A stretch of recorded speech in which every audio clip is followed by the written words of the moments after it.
According to Teslarati, Tesla has introduced a new standard wheel for the Model Y in the US. The dark Gemini wheels replace the former silver Gemini wheel covers. The new wheels were first spotted at Tesla's Fremont factory last month. Tesla's order configurator now shows the dark Gemini wheels as the standard option. Upgrading to the 20-inch induction wheels costs $2,000.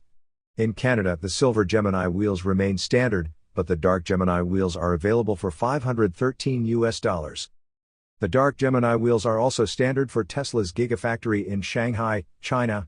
However, European markets served by Tesla's Gigafactory in Berlin still have the silver Gemini wheels as standard. Last month, Tesla launched the Model Y RWD long range in the US, adding 60 miles of range. Elon Musk mentioned that owners of the previous base Model Y could soon purchase range upgrades. Tesla also introduced a Quicksilver paint option for the Model Y in multiple markets in April. You are listening to Yuan News.